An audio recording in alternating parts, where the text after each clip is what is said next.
रोज या लागन इथं, रोज काही ना काही करा लागन, रोज ऍक्टिव्हिटी करा लागन, त्याच्याशिवाय जमणार. रोज ऍक्टिव्हिटी केल्याशिवाय इथं काही नाही आहे ना. कारण का आपण तसं आपण एक दिवस करू, 15 दिवस झाले आपण. आमची अशी प्रमुख मागणी आहे की जे स्मारक समितीचे अध्यक्ष आहेत, सदस्य आहेत, पदाधिकारी गण आहेत, त्यांनी शासनाचा जो निधी उपलब्ध झाला आहे तर त्यांनी जाहीर सूचना लावून आंबेडकर जनतेला सूचित केलं पाहिजे, जाहीर केलं पाहिजे की अमुक अमुक काम हे स्मारक समितीने या दीक्षाभूमीसाठी तयार केलेलं आहे ना, दीक्षाभूमीची देखरेख करण्यासाठी हे काम करत आहे. पण गैरसमज असा आहे की जे स्मारक समितीचा एकही सदस्य आता उपलब्ध नाही आणि काही जाहीर सूचना त्यांच्याकडून नाही.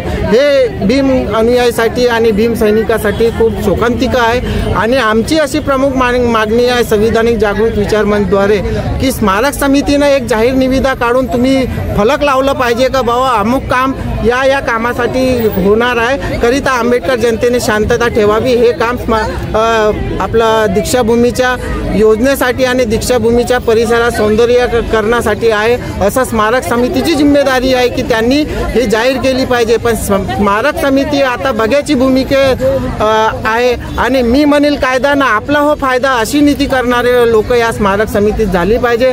तर आम्ही आमच्या समितीकडून संविधान जागृत विचार मंचकडून असे जाहीर निषेध करतो आणि स्मारक समिती रद्द झाली पाहिजे, त्यांनी आपली जागा सोडली पाहिजे अशी आम्ही आमची मागणी करतो. प्रश्न कसा आहे, कुठलंही हे काही एका व्यक्तीची जागा नाही, ही समाजाची जागा आहे, आंबेडकरी विचाराच्या लोकांची जागा आहे, नुसत्या माहेराची नाही. सरळ महार म्हणतो आम्ही, तिथून उगम आहे. महार म्हणायला काही फरक नाही. महाराची किंवा दलिताची ही जागा नाही, ही आंबेडकरी विचाराच्या सर्वच लोकांची जागा आहे, सर्वात भारतातल्या.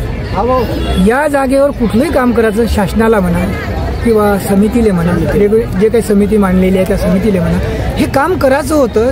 तज्ज्ञ लोक आहे, तर ह्या लोकांनी जसं लोकांनी हल्ला केल्यावर किंवा लोकांचे विचार व्हॉट्सअपवर वाढल्यावर, फेसबुकवर वाढल्यावर मग त्याने फाटके फडके लावले. इथं आम्ही काय करणार ते पाठवून राहिले, ते फाटके फडके लावले.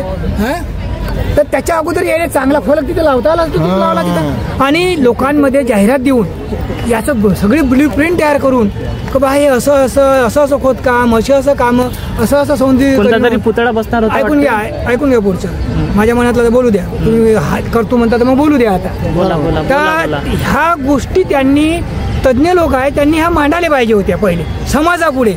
आणि पेपरला जसे मोठे मोठे हे न्यूज देते लोक पॉलिटिकलच्या, तशी एक न्यूज द्यायला पाहिजे. हा असा प्लॅन राहील, हे लोक वाचत होते, टीव्हीवर द्यायला पाहिजे होतं.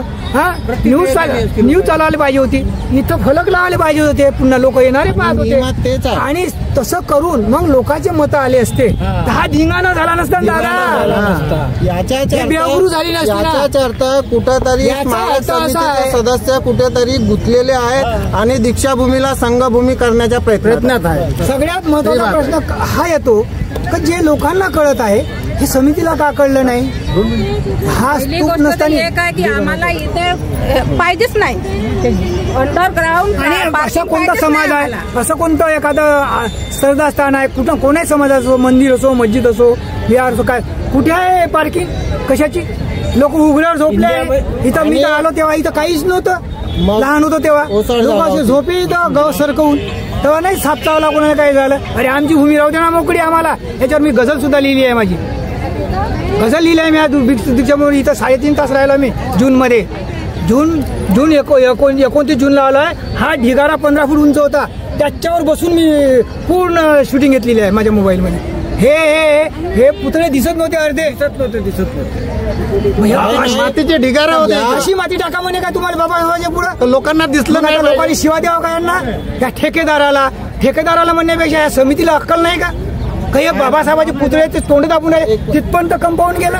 आतापर्यंत जन आक्रोश झाला आहे, लोक आले. आतापर्यंत जन आक्रोश होऊ नये एक अधिकाधिक सूचना स्मारक समितीच्या एकाही सदस्याने किंवा अध्यक्षाने दिली नाही, हे भीम अनुयायासाठी खूप मोठी शोकांतिका आहे। आमची अशी प्रमुख मागणी आहे की इथे जे काम सुरू आहे ते काम कोणत्या पद्धतीनं आणि दीक्षाभूमीच्या सौंदर्यीकरणासाठी आहे का हे तुम्ही स्मारक समितीनं जाहीर केलं पाहिजे।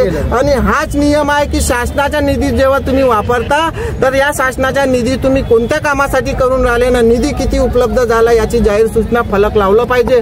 हा सगळ्या नियमात बसते।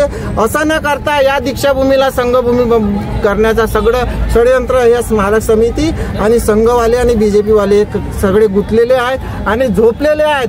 तर आम्ही आमच्या स्मारक समितीला असं आवाहन करतो की संविधानिक जागृत विचारमनद्वारे तुम्ही जागे व्हा आणि या दीक्षाभूमीला, या पावनभूमीला जिथे बाबासाहेबांनी आपले चरणस्पर्श दिले आहेत आणि या भूमीला पावन करण्याचे काम केलेलं आहे, त्या पावनभूमीला तुम्ही संरक्षण द्या आणि संरक्षण देऊन तुम्ही या भूमीला वाचवण्याचा प्रयत्न करा। झोपलेले हे शासन, महाराष्ट्र शासन झोपलेलं आहे आणि स्मारक समिती त्याला पाठबळ देण्याचं काम करत आहे, दुसरा काही उद्देश नाही। या दीक्षाभूमीला पूर्ण मी वारंवार म्हणतो की या दीक्षाभूमीला संघभूमी बनवण्याचं षडयंत्र नाही। इथे या 14 एप्रिलला भीम अनुयायी आंबेडकर जनता चारही बाजूनं कानाकोपऱ्यातून येतात, इथे पाय ठेवायची जागा नाही। काय गरज आहे इतकं बघा, टीनाच्या हे बघा किती मोठी जागा यांनी घेरलेली आहे आणि टीना टाकून जाहीर सूचना, पाऊस पाणी थांबलं तर जर जाहीर ऐकून घ्या,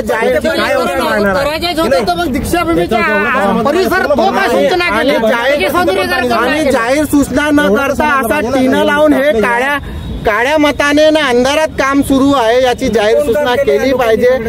सगळे जागृत आहे, सगळ्याला समजते का हे चुकीचं होत आहे, म्हणून आंबेडकर जनता इतकी आक्रोश झालेली आहे। आणि बीजेपी आणि संघवाल्यांना हे माहित आहे की बाबा आंबेडकरी जनता जेव्हा आक्रोश झाली तर एका चिंगाराची पेट पूर्ण भारतभर होऊ शकते, अशी होऊ शकते। आणि आम्ही आमच्या माध्यमातून, तुमच्या माध्यमातून स्मारक समितीला हे सांगण्याचा प्रयत्न करतो की आता तरी जागे व्हा। बाबासाहेबांची चळवळ तुम्ही तुमच्यासाठी केली आहे आणि तुमच्यासाठी त्यांनी आपलं सगळं वर्चस्व अर्पण केलेलं आहे। हे काम नाही थांबवलं तर काय करण आंबेडकरी समाज? आंबेडकरी जनता अशीच उग्र आंदोलन करण थांबवावंच लागेल, कारण की आंबेडकर जनतेची ताकद आता यांना माहित नाही।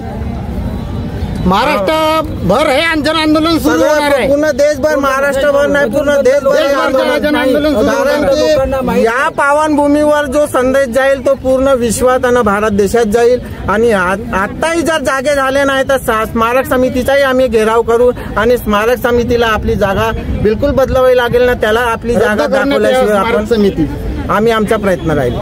हे आंदोलन रोज राहील, कंटिन्यू राहील जेव्हापर्यंत आमची मागणी पूर्ण होत नाही, जोपर्यंत हे गड्डे जेव्हा जमीन लेवल होणार नाही तोपर्यंत हे आंदोलन चालू राहील। आता हे 15 दिवसापासून आंदोलन चालू होतं, त्यांना निवेदन दिलं, त्यांना आम्ही सगळी ऑफिशियल प्रक्रिया पूर्ण केली। आम्ही आमच्या समितीद्वारे स्मारक समितीला निवेदन दिलं। शांतिप्रिय आम्ही तथागताचे अनुयायी आहोत, शांतिप्रिय आम्ही करण्याचा प्रयत्न केला, पण अधिकाधिक आम्हाला कोणी व्यक्ती भेटला नाही आणि अधिकाधिक सूचना स्मारक समितीकडून काय आलेली नाही, ही मोठी शोकांतिका आहे। म्हणून आज हे जन आक्रोश असं होत आहे आणि हे खरंच कुठेतरी स्मारक समितीचे सदस्य आणि बीजेपी शासन, संघ शासन हे कुठेतरी गुंतलेले आहेत आणि या संघभूमीला, या दीक्षाभूमीला संघभूमी करण्याच्या षडयंत्रात हे पण गुंतलेले आहेत आणि हे सगळे झोपलेले आहेत। तर यांना जागा करण्याचं काम आम्ही आंबेडकर जनता, तुम्ही तथागताचे अनुयायी आहे, त्या कारणामुळे तुम्ही शांततेचा मार्ग अवलंबून हे काम थांबवण्याचा प्रयत्न करत आहात, पण तुमच्या शांततेच्या मार्गाने जर स्मारक समितीने हे काम थांबवलेलं नाही तर तुम्हाला काय करायचं? त्याचाही एक पर्याय या ज्या शांतिप्रिय तथागतानं सांगितल्याप्रमाणे जर शांतिप्रिय दिशेनं जर स्मारक समिती आणि बीजेपी शासन याच्यात पुन्हा आमच्या हद्दपार करेल आणि याच्यावर पुन्हा जीत करून बांधकाम सुरू करण्याचा प्रयत्न करेल तर इथं जन आंदोलन होईल आणि जाळपोळ होईल आणि आत्मदाह होईल, असं मी तुमच्या माध्यमातून जाहीर करतो। गावरानी भाषेत सांगा तर चांगलीच गोष्ट आहे। बस गावरानी म्हणजे जन आक्रोश होईल ना, आत्मदाह करण्याचा आमची पूर्ण तयारी आहे असं आम्ही जाहीर करतो। बरं, जेव्हा तुम्ही तुमच्या प्रश्नाचं उत्तर असं आहे का तुम्ही म्हणतात याच्या पुढची काय तुमची दिशा राहील? आज तुम्ही याची एवढं केलं, याच्यापेक्षा उग्र आंदोलन होईल। हे आज इथे असं लोकांना माहित पडल्यावर हे थांबवण्याचा पहिला मार्ग होता। तुम्ही हे बुजवा, आम्हाला नको आहे, लोकांना समाजाचा आक्रोश होता, तो समाज पण झाला. तुमचा पुढचा प्रश्न आहे का बा मग नंतर काय, जेव्हा त्या समितीने मी वाचला तर पत्र त्याच्यावर थोड्या वेळ झाला, त्यांना लिहिलं त्याच्यात की बा हे आता पूर्ण काम आम्ही थांबू. ह्या त्याचा शब्द आहे त्यांचा आला काय त्या पत्रामध्ये, आम्ही हे पूर्ण काम थांबू. आता थांबू म्हणल्यावर आता पुढचं आलं बुजवते की नाही, हा प्रश्न आहे तुमचा आला, त्याचा उभा केला तुम्ही. तर ते बुजवणार नाही ना, समाज बुजवणी दुसरं आंदोलन राहील. रक्त तरी पास झाला तर चालणार, आम्ही सोडणार नाही. हे आमची एक भूमिका आहे, आम्हाला ते करायचं आहे. पूर्ण रक्तदान करू, सर्व जनता ह्याच मार्गाने राहील आणि हे पूर्व बुजवल्यापर्यंत राहणार नाही आम्ही, एवढं आमचं म्हणणं आहे. आम्ही दम घेणार नाही बुजवल्याशिवाय. हे आंदोलन थांबवण्याचं होतं. त्यांनी समिती, मी वाचलं पत्र 4 लाईनचं आहे, त्याच्यामध्ये त्याने लिहिलं आहे की हे आंदोलन आम्ही थांबवलेलं आहे. म्हणजे हे बांधकाम सगळं थांबवलेलं आहे. आणि अंडरचा शब्द आहे महत्वाचा, अंडरग्राऊंड जे पार्किंग आहे बा या विषयीचं काम थांबवलं आहे. त्या अंडर पार्किंगवर आम्ही पुढे विचार करू. आता विचार म्हणलं त्यांनी विचार करू म्हणजे हा ऐकून घ्या, म्हणजे त्यांच्या डोक्यातला अजून मुद्दा तिथं आला विचार करू. म्हणजे आता विचार करू, स्थगित केला विचार करू त्याच्यावर. आता त्याच्यानंतर त्यांनी केलं नाही, प्रश्न आहे पुढे काय दिशा, पुढची दिशा आमची अशी राहील. स्थगित केलं, पुढची दिशा अशी राहील आमच्या समाजाची, आंबेडकरी विचाराच्या लोकांची, की हे आम्ही स्थगितीसाठी करू नका म्हणून केलं. आता त्यांनी याच्यावर दुर्लक्ष केलं. आम्ही समाज असाच एकदा इथं येऊ आणि मग बुजवण्याचे प्रयत्न करू स्वतः. जरी आमच्यावर आम्हाला हे निधी वगैरे हे भीक वगैरे नको. समाज इतका थंड नाही आमचा, यांनी 200 कोटी द्यावं, 204 कोटी, आणि आम्ही बाबासाहेबाचं उभं करा. अरे राजे महाराजे म्हणा, इथं येत होतो, आमचे कठळे किती चांगले होते, इच्छे सगळे तुम्ही उचलून फेकले, माती खाली दबले. ज्याच्यावर ते कठड्यावर विहाराचं चित्र आहे ते दाबलं आहे, तिथं भाग पडला आहे, त्याचं ज्ञान तुम्ही काढून चित्र तो सत्यानाश केला आहे त्या सामानाचा. आमच्या तर लाज नाही वाटली का त्याला जमा करावं, उचलून ठेवावं, बाजूला ठेवा. आहे का दिसते करून तुम्हाला आमच्या एवढं इथं लोखंडाचं सामान होते, दिसते का तुम्हाला कोणाला? काहीच नाही. ज्या लाईनीत तुम्ही त्या विहारात तुम्ही प्रवेश करे, त्या विहारात इथून इकडे प्रवेश करे, हे जसे कठडे आहे तसे कठडे आज 4 दिशेवर होते, 4 गेटला आहे का इथे? कुठे गेले ते? हो फेकले दादा, त्या तिकडे आहे.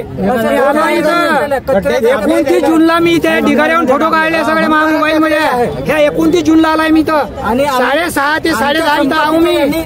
कारण ह्या बातम्या ऐकून कंटाळलो होतो का बाय खोटं का खरं. कोणी म्हणे गळते, कोणी म्हणे तुटते. अरे मला स्वतः जाऊन बघा. आपण मी मिलिंद कॉलेजचा विद्यार्थी आहे, 1980चा MA आहे मी. पूर्ण भारतात तिथल्या नामांतराचा हळसून द्यायला बंद होतो. हे आम्हाला सगळं माहित आहे काय करायचं. आम्हाला पैसा नाही मिळाला तरी आम्ही योगदान देऊन दीक्षाभूमी स्वच्छ करू शकतो. काहीच नव्हतं इथं, काहीच नव्हतं. एवढं मोठं उभं केलं आम्ही लोकांनी, आमच्या निधीतून उभं केलं आम्ही. एवढे मोठे दीक्षाभूमी उभारली, नाश करून टाकला. आणि आमच्या बाबाची आमच्या बाबा चालणारे रस्ते ना, त्याच्या पायाच्या खुणा मिटवल्या तुम्ही. हे माझा शेर आहे, माझ्या गझलमध्ये हा शेर आहे. घडवून काय करा तुम्ही वाचत असाल तर वाचून गेला बाजूला. 6 शेर आहे त्याच्यात, इथून गेला गझल लिहिली आहे मी. ते सगळे गुंतलेले आहेत, सगळे गुंतलेले आहेत ना, झोपीत आहेत. माझी रिक्वेस्ट आहे, तुम्ही तुमच्या शब्दाने वाचून दाखवा. चांगली गोष्ट राहील. वाचा. समाजासाठी एवढं तर करावंच लागेल ना राजे. हो तुमच्या शब्दातून एक शेर करू. ठीक आहे, कारखाना दाखवतो. मला काय त्याची खूप चांगल्या आवाजात बोलता येणार नाही, पण जशी सादर करते तशी बोलतो. शीर्षक आहे याला, पेरून गेला बा भीम, पेरून गेला बा भीम शीर्षक आला. आणि येवल्याला 1935 मध्ये बाबासाहेबांनं गर्जना केली होती तर मी जन्मलो इथे ह्या नरकात, पण ह्या नरकात मरणार नाही. जन्मणे हे माझ्या हाती नव्हतं, पण मरणंही माझ्या हाती. कुठं मरण ह्याचा अर्थ होता बाबासाहेबांना. ह्या 1935 पासून तर तब्बल 20-22 वर्ष गेले. 1956ला 14 ऑक्टोबर 1956ला इथं दीक्षा घेतली गेली. बाबासाहेब एवढी युद्ध नव्हते का ते 10 दिवसातही दीक्षा घेऊ शकले असते, पण त्यांनी त्याचा अभ्यास केला पूर्ण, कोणता धम्म घ्यायचा, ह्या देशाची हानी होणार नाही, ह्या देशाला माझं विद्रोही म्हणून कोणी नाव लिहिलं जाऊ नये इतिहासात, म्हणून मी असा धम्म स्वीकारीन की या देशाच्याच मातीत उगवलेला. आणि तो धम्म बुद्धाचा त्यांनी अभ्यास करून तो धम्म उभा केला. तिकडे घटना लिहित होते आणि इकडे भगवान बुद्धांनी त्याचा धम्म लिहित होते बाबासाहेब. म्हटलं का. आणि त्याच्यानंतर मग मला इथं आल्यावर मी जे हिंडलो 3.5 तास इथे 26 जूनला 29 जूनला 6:30ला आलो, 10:30-11ला गेलो इथून मी. तर त्याच्यावरून मग हे आधीच तयार होती माझ्याकडे कच्ची गझल. पण मग मी हे पाहून गेल्यावर व्हिडिओ बनवले, ते टाकले फेसबुकवर आहे माझे. हे मी फेसबुकवर टाकलं आहे, वाचून दाखवतो तुम्हाला.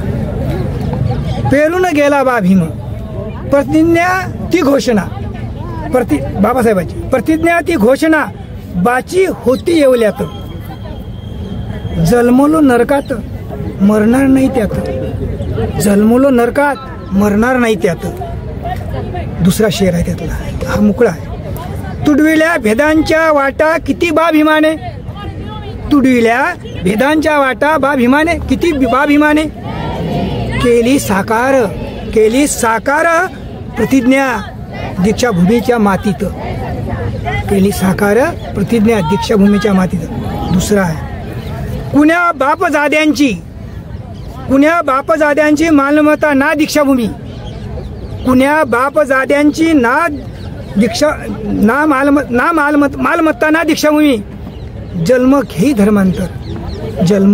धर्मांतर बा भीमाच्या कयात, जन्मलो नरकात मरणार नाही त्यात, जन्मलो नरकात मरणार नाही त्यात.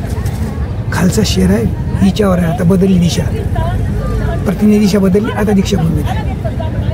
चिरले काळीज, हे आता दिसते तुम्हाला, हे काळीज चिरलं आमच्या जमिनीचं, दीक्षाभूमीचं काळीज चिरलेलं आहे. त्याच्यावरचा शेर आहे. चिरले काळीज दीक्षाभूचे, चिरले काळीज दीक्षाभूचे वसुली विकासात. हा वसुली विकास आहे आमचा.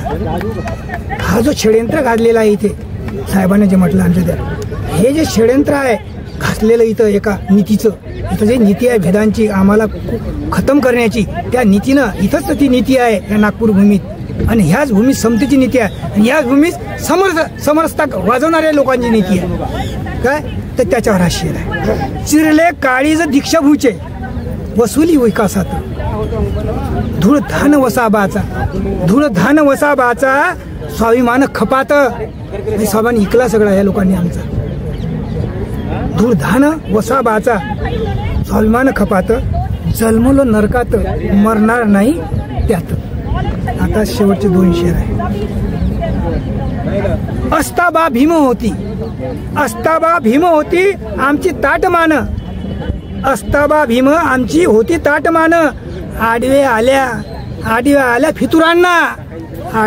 फितुरांना ठेसू चमच्यात, जन्मलो नरकात मरणार नाही त्यात, जन्मलो नरकात मरणार नाही त्यात. एक शेवटचा शेर आहे.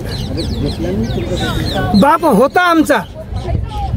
आमचा होता भीम मायेचा उबारा, भीम होता आमचा बाप होता आमचा भीम मायेचा उबारा, पेरून गेला बा संघर्षाचे बीज डोक्यात, पेरून गेला बा संघर्षाचे बीज डोक्यात, जन्मलो नरकात मरणार नाही त्यात, जन्मलो नरकात मरणार नाही त्यात.